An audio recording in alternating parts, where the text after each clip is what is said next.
Yes bwana, kile ambacho kilikuwa kinasubiriwa kwa hamu ni finali ya kombe la shirikisho barani Afrika, ambapo mnyama Simba alikuwa anashuka dimbani, ambapo ameshuka dimbani dhidi ya Berkane siku ya leo katika dimba la New Amani Complex visiwani Zanzibar. Aggregate Simba 1, AS Berkane wanachukua ubingwa wakiwa na aggregate ya alama 3 lakini kwa mabao matatu. Niko na mashabiki ambao wamekuja kutazama mpira katika eneo hili la Bombadi hapa mkoani Singida, ambapo mkuu wa mkoa wa Singida Mheshimiwa Halima Omar Dendego aliweza kutoa skrini hapo kwa ajili ya kuweza kutazama mtanange huu wa finali. Wao wameona kitu gani ambacho kimesababisha mnyama Simba kuweza kukosa ubingwa siku ya leo? Wanaenda kutuambia. Uko vizuri?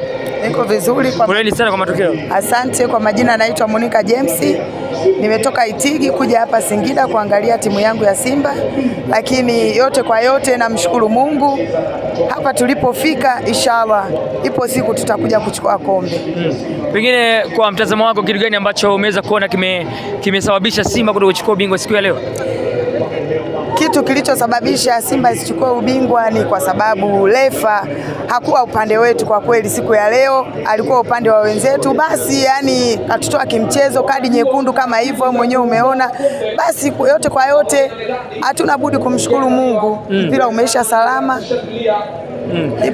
Pengine nyinyi kama mashabiki mpaka kufika finali, pengine umeona kitu gani ambacho mmeweza kujifunza kwenye michuano kama hii mpaka mmeweza kufika finali ya pili kabla ya ile ambayo mmeweza kucheza mwaka 1993? Kama nilivyokuambia, tunamshukuru Mungu mpaka kufika hapa. Ubingwa leo ulikuwa kwetu, sema kwa sababu mchezo tu haukuwa kwa refa. Yani refa amewabeba sana wale, sio sisi. Kwa hivyo katutoa mchezoni, basi ubingwa amechukua wenzetu. Shukrani sana.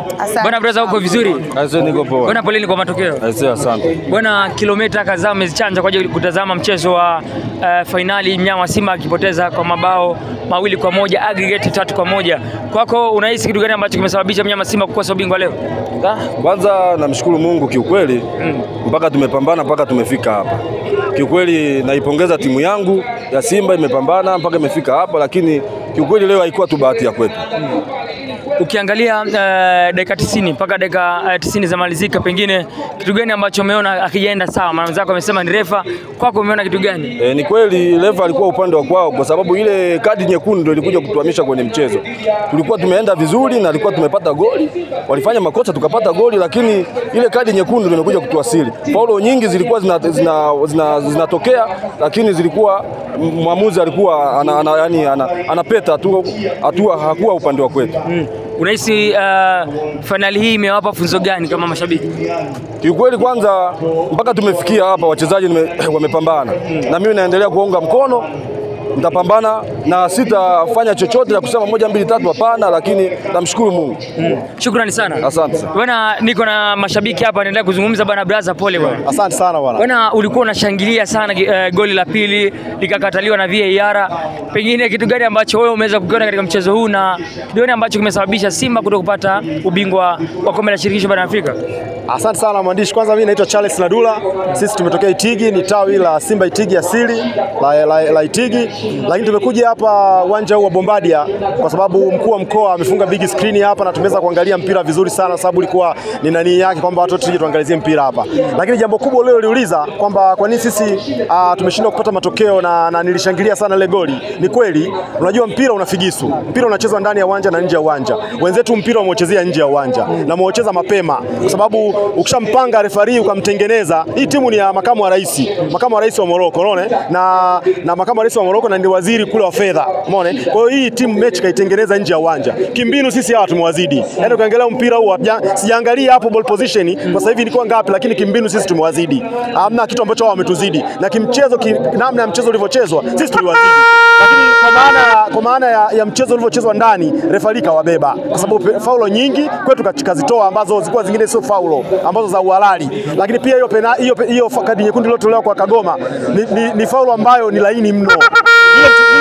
Yule mchezaji wetu Kagoma ile alicheza mpira ule. Hajamgusa lakini katoa kadi nyekundu. Lakini kwa sababu tayari refa alikuwa ameshatengenezwa amcheze Kagoma kwamba apate kadi ya njano acheze kadi nyekundu, amefanikiwa. Na goli la pili ambalo Simba amefunga walikuwa pungufu, pengine kadi nyekundu ambayo imetoka kwa Kagoma ilipunguza kitu gani hasa na kuwapa nguvu kiasi gani wachezaji kupambana kupata bao ambalo pia limekataliwa? Kwa sisi kadi nyekundu haijatoathiri sana kwa sababu kocha wetu ni kocha wa kimbinu. Kwa hiyo pale sisi aliswitch tu, akaua winga moja, akawapanga wachezaji katikati. Kwa hiyo ile midfield kwa Kagoma pale hapa kutuathiri. Ndio maana unaweza kupata goli sisi ulikopo ni mkubwa. Na ndio kilichotokea. Lakini pia ukiangalia offside, wewe rudi mwandishi kaiangalie vizuri ile offside. Ule mpira ulishatoka na ni Mkwala kati anatoka, ule mpira tayari ulikuwa umeshatoka mguuni kwa mchezaji. Kwa hiyo ile nakwambia hii ni mbinu iliyofanyika. Imefanyika mbinu nje ya uwanja, basi mpata matokeo. Shukrani sana. Asante sana. Bwana, uko na kombe ambalo pengine mlikuwa mnaona pengine leo mnaweza mkalibeba. Kwanza pole matokeo. Nashukuru Mwenyezi Mungu tumemaliza salama, tumeshindwa kutetea ubingwa. Yote heri. Japokuwa marefali wametubana mechi ya leo, sisi tunashukuru, inshallah Mwenyezi Mungu atatujalia tutaendelea mechi zinazofuata. Tutafanya vizuri. Finali hii ilikuwa ina mvuto kiasi gani? Umetoka mbali, umekuja Singida mjini kutazama finali hii. Sisi tumekuja kutazama finali hii ili ni tawi jipya Simba Asili. Tumejiorganize na viongozi wetu, tumefika huku kusapoti jambo la mkuu wa mkoa. Ni hivyo tu, hamna mengi. Simba amefika finali mara mbili, naweza nikasema mwaka 1993 na 2025 wanacheza wanapoteza, na mchezo uliopita pia walipoteza. Kwa jinsi ambavyo umeweza kuona mchezo jinsi ulivyo, pengine una kitu gani ambacho unawaambia wana Simba wenzako ambao mpaka sasa hivi pengine wamekaa wana huzuni kutokana na matokeo? Mimi sasa nikashauri wana Simba wenzangu wasiwe na wasiwasi, mambo mazuri yanakuja baadaye. Hii tumeanza, mengi yanakuja. Shukrani sana. Ndivyo. Bwana mzee wangu, uko vizuri? Niko vizuri. Ulipiga suti kwa ajili ya kupokea ubingwa lakini mambo yakaenda ndivyo sivyo. Kwanza namshukuru mkuu wa mkoa ambaye alitualika kuja kuona mpira kwa pamoja. Ina maana hii inajenga upendo katika mkoa wake na michezo, kwa sababu yeye ni mwanamichezo na Mama Samia naye ni mwanamichezo, ndio maana tumekuja hapa.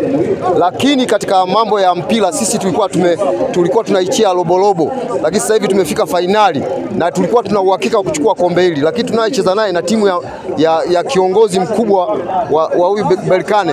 Ina maana kiongozi wake yule ameicheza nje ya uwanja, na ndio maana ukiona hata zile kadi walizopewa makocha wetu ni kuwatoa katika mbinu wasio na mbinu, na imekwenda hivyo mpaka akaja akapewa Kagoma kadi nyekundu sio halali.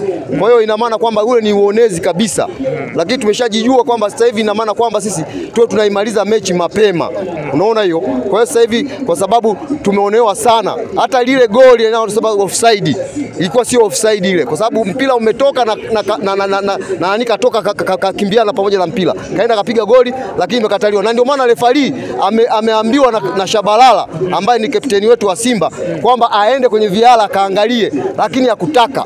Unaona, ya kwenda kabisa kujihizisha kwa macho yake. Mpanzu naye kamwambia nenda kaangalie kwa macho yako mwenyewe, sio kuambiwa kwamba unaambiwa kule, lakini hakuenda kwa sababu tayari kashapangwa. Anaogopa kwamba yule makamu anaweza kaja asichezeshe mechi zingine. Sisi tunashukuru kwa hilo tulivyofika, na kwamba kwa sababu wametufanyia namna hiyo na kombe tulikuwa tuchukue, tunajipanga. Tunatakiwa Simba sasa hivi sajili vizuri steka wale ambao watakuwa hawafanyi makosa pale mbele, tutengeneze na beki za uhakika, kwa sababu beki inakuwa inavuja sasa hivi. Tutafute beki wa uhakika. Ina maana sasa hivi tutaenda kucheza klabu bingwa. Katika klabu bingwa nadhani tutakuja kufanya vizuri tu. Tunamaliza mechi zetu mapema. Tumeshaona kwamba vitu vimekwenda namna hiyo. Kwa hiyo mpira ndio nilivyouona mimi. Bwana, mimi nikushukuru sana. Asante sana. Safari njema. Asante sana. Bwana, niko na sisi wangu wa mwisho kumalizia hapa kuzungumza kuhusiana hichi ambacho kimetokea. Kwanza pole na matokeo. Umetoka mbali lakini matokeo mmeyapokeaje matokeo? Matokeo tumeyapokea. Tutafanyaje sasa, ndio imeshabidi. Inabidi tujipange awamu nyingine, basi inshallah Mungu atasaidia. Tutachukua kombe. Una neno gani kwa wana Simba wenzako? Wana Simba wenzangu nawaambia tusife moyo, tuendelee kushangilia timu yetu. Tusife moyo. Yaani tunajua huko nje wapo wale upande wa pili watatucheka na nini, lakini sisi hatuwezi kufa moyo, hatuwezi kufanya nini. Tutazidi tu kushangilia kama kawaida. Mimi nikushukuru sana. Asante na shukrani. Bwana, hao ni mashabiki ambao nimeweza kuzungumza nao hapa katika dimba la Bombardier hapa mkoani Singida, ambapo wamekuja kutoka Itigi kuja kutazama mchezo wa fainali kombe la shirikisho barani Afrika, ambapo AS Berkane wametawazwa kuwa mabingwa kwa mara ya 3 baada ya kuweza kuchukua kwa aggregate mabao 3-1 dhidi ya mnyama Simba. Na baada ya mnyama Simba kumaliza nafasi ya pili, ni mara ya pili wanakuwa nafasi ya pili baada ya mwaka 1993 kuwa washindi wa pili, ambao mchezo huo ulichezwa katika dimba la Shamba la Bibi jijini Dar es Salaam. Na mwezi huu mnyama Simba atakuwa na michezo miwili, tarehe 28 na Singida Black Stars kombe NBC Premier League, lakini pia katika nusu finali ya kombe la CRDB Federation Cup katika dimba la Tanzania Tekora Manyara tarehe 31. Mimi Elikana Obedi, kipenzi mashabiki, nyuma kamera yuko Abduli Azizi.